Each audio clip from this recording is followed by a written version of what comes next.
Assalamualaikum warahmatullahi wabarakatuh. Dalam ini saya akan memaparkan UTS Business Intelligence. Nama saya Senari Rifin, eh, bagian Fakultas Manajemen.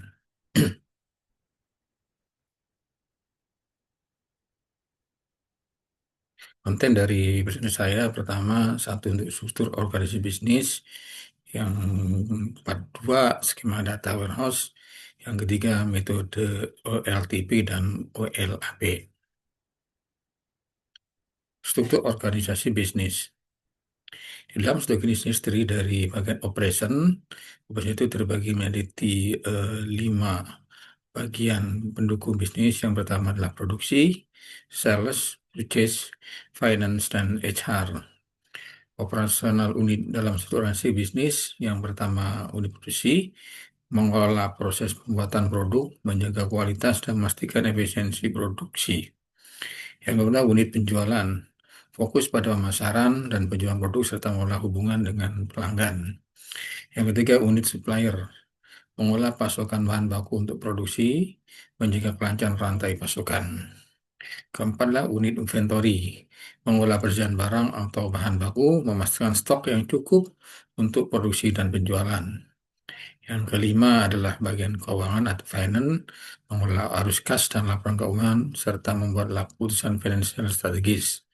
Yang keenam adalah USDM, bertanggung jawab atas rekrutmen, pelatihan, dan kesejahteraan karyawan, serta pengelolaan administrasi SDM.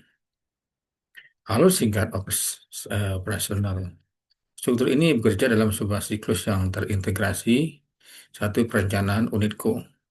Perencanaan unit keuangan menetapkan anggaran dan unit penjualan menetapkan target permintaan pasar. Yang kedua, pengadaan unit produksi menginformasikan kebutuhan bahan baku ke unit supplier. Yang ketiga, logistik masuk. Unit supplier melakukan pembelian dan unit inventory menerima serta menyimpan bahan baku tersebut. Keempat adalah proses inti, produksi mengubah bahan baku menjadi produk jadi.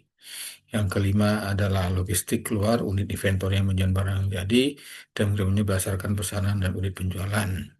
Yang enam adalah keuangan, dukungan bisnis SDM masing-masing unit memiliki tenaga kerja yang kompeten dan unit keuangan mengolah semua transaksi menjadi siklus ini. Kedua, ada skema data warehouse. Interaksi data dari sistem operasional, data dari berbagai sistem operasional seperti CRM, manufaktur, dan Etris disesuaikan untuk diproses lebih lanjut. Proses ETL, extract, transform, dan load. Data yang diekstrak kemudian dibersihkan, ditransformasikan, dan muat ke dalam gudang data atau data warehouse. Struktur dimensi dan fakta, dimensi pelanggan, fakta penjualan. Dimensi pelanggan mencakup nama, alamat, dan segmen pelanggan yang diintegrasi dengan data penjualan. Dimensi waktu dan fakta inventory, dimensi waktu mencakup data tanggal, bulan, tahun yang digunakan dalam stok barang di gudang. Metode OLTP dan OLAP. Fungsi kas dan fungsi OLTP. OLTP dirancang untuk mendukung operasi bisnis sehari-hari dengan mencatat transaksi secara real time dan cepat. Contoh penggunaan LTP, unit penjualan menggunakan LTP untuk mencatat setiap pesanan pelanggan yang masuk dan memperbarui data stok. Ciri khas dan fungsi LAP. LAP dirancang untuk mendukung analisis bisnis dengan analisis data dalam volume besar dan integrasi. Contoh penggunaan OLAP, unit penjualan menganalisa total penjualan tahunan berdasarkan regional memudahkan pengambilan keputusan. OLTP, Online Transaction Processing. Fokus transaksi harian, penjualan, pembelian, pengolahan, inventories. Proses data diambil secara real time dan sistem operasional. Contoh sistem ERP untuk transaksi harian. WLAP, Online Analytical Processing.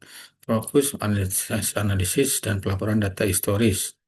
Proses pengolahan data historis untuk analisis mendalam. Contoh analisis penjualan berdasarkan produk, waktu, dan lokasi. Konsep multi-dimensi dan group. Data dimensi, dimensi kategori analisis seperti waktu, produk, lokasi, dan lain-lain. Contoh dimensi waktu, hari, bulan, tahun, dimensi produk, nama, dan kategori. Group, definisi struktur data berbentuk N dimensi memungkinkan analisis fleksibel. Contoh cukup penjualan dengan dimensi waktu, produk, dan lokasi. Manfaat drill down, roll up analysis, visualisasi data yang lebih fleksibel. Data menjadi informasi untuk meningkatkan kinerja. Proses-proses transformasi data menjadi informasi. Pengumpulan data dari unit produksi, penjualan keuangan, dan lain-lain. Pembersihan dan pengolahan data dibersihkan dan diproses untuk memastikan kualitasnya. Analisis dan pembentukan informasi melalui analisis tren dan pengambilan keputusan. Penyajian informasi dalam bentuk laporan dan dashboard untuk pengambilan keputusan. Contoh unit penjualan, data bulan mentah diolah menjadi menghasilkan informasi seperti penjualan bulanan per wilayah dan strategi pemasaran. Terima kasih.